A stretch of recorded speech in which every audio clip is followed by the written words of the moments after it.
it's on my mind.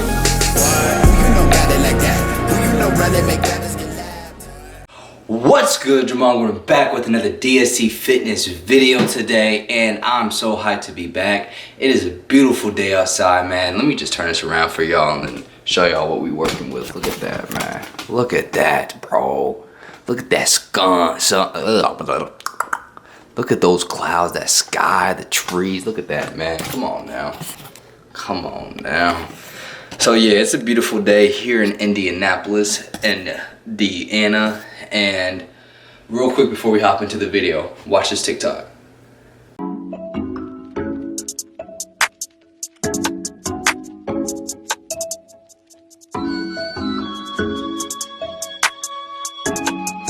Yeah. It's not that serious. Hey. Walk up in a bit too clean up front. Boom. Y'all like that? If you did, go ahead, give me a thumbs up. Give me a thumbs up, drop a comment. And before we hop into today's video, if you guys are new to the channel, go ahead and hit that subscribe button, follow me on my journey, watch me grow, and let's get into the video. So, how to train your shoulders properly so that you can get that width look. How do you train your anterior delt, your posterior delt, and your side delts, your medial delts, right? So let's get into it, man, without further ado. So first thing I want you guys to know is that your shoulders are comprised of mainly type 2 muscle fibers. So type 2 muscle fibers are muscle fibers that are slow twitch, or excuse me, type 1 muscle fibers. They're muscle fibers that are slow twitch, right? So they take a lot more reps and they're less fatigable than other body parts. So like your hamstrings are 70% type 2 fibers, which means that they're mainly like they're fast, they're power, they're speed, right? It's the opposite with your shoulders, and that kind of makes sense. If you think about it, your shoulders are used through a lot of motions, right? So like milli rocket, something like that, you know what I'm saying? But you know, if you're putting something over your head, or if you're just carrying something, using a lot of shoulders, like whatever it may be, your shoulders are always being used throughout the day. So it makes sense for why your shoulders are type 1 fibers. But anyways, let's get into it. So shoulders are more fatigable, right? So the way I train shoulders, I always hit it heavy. I always hit my shoulders heavy. I always do triple drop sets, supersets. I may just do like 6-7 sets of one exercise. Like I'm always training the hell out of my shoulders. So my shoulders have always had like pretty good development ever since I was young. I've always had like pretty broad shoulders. May not have had the size on them, but I've always had the width for them. That's partially due to because I was a swimmer for most of my life, so I was always just, you know, swimming, and that's constantly a shoulder workout, moving like that. Boom, boom. How is this not a TikTok dance? Boom, Hey. Swim, bitch.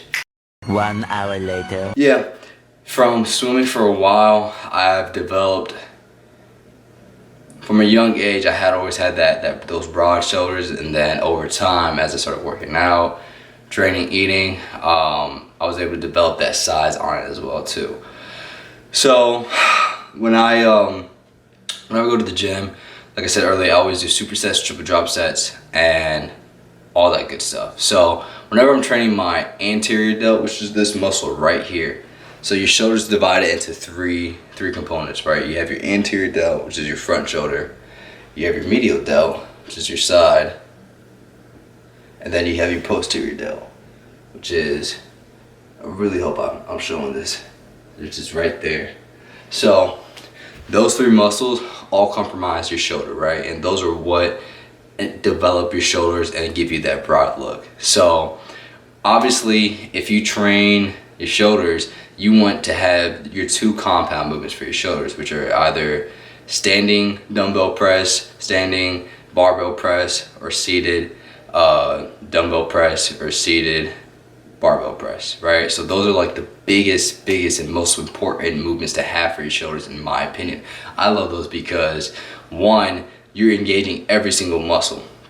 You're engaging every single head of your shoulder, so it's being trained all together, all equally, and it's all just like being hit right there and right then. And then after that, I'll go into training them individually. So then I'll do like front raises for my anterior delts, I'll do lateral raises for my medial delts, then I'll do either face pulls, or like I'll sit on a bench and I'll do bent over. I really don't even know the name for it, man. Posterior rear delt flies. That's what it's called. Posterior rear delt flies. So a combination of all three of those. Obviously, I'll mix it up. I'll do different stuff. So for example, shoulders, I'll do cable raises, or I just do dumbbell raises, or I do like both arms at the same time, one arm at a time, or do one arm is up and then, you know, the other arm is going. It's just a combination of different things. Man, I really wish the gym was open so I could just show you guys clips.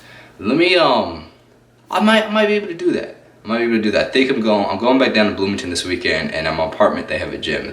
If they're open, then your boy's gonna show you some workouts while we doing this. So anyways, those are the workouts that I like to do for training my shoulders and what I find most efficiently to target my shoulders. Another thing is you always want to give your shoulders rest. You want to give your shoulders proper rest. So I typically do one shoulder day out the week. I don't do more than that, just because your shoulders are always being used for for pretty much all your body parts, right? So if you're training biceps, even if your shoulder's staying still, that tendon that connects to your bicep to whatever is the insertion up here, I don't remember what it is pulling on that. So like that's already causing tension that your shoulder is having to, like, you know, resist to, like, you know, keep your arm up instead of like slouch it down like that. Like your arms being worked for that, triceps, bench, chest day. Like obviously your shoulders are going up, coming back down, shoulders being worked. Even for squats, you know, you got to move your shoulders. I mean, yeah, you got to move your shoulders back. You got to grab the bar. That's already putting your shoulders into a different position than just relax like this. You know what I'm saying? So your shoulders are always being worked. So that's why I don't train them so hard. Like I don't do like 2 to 3 times per week like I would do for other body parts. But yeah, if you're gonna train shoulders, I would definitely suggest that you do it just one day out through the week. So those are my tips, those are my suggestions on how to train shoulders. Thank you guys so much for watching. Like I said earlier, please subscribe to your boy, because we are growing, we are on the way, you feel me? Follow me on my journey, and I'll see you guys in the next video. Peace.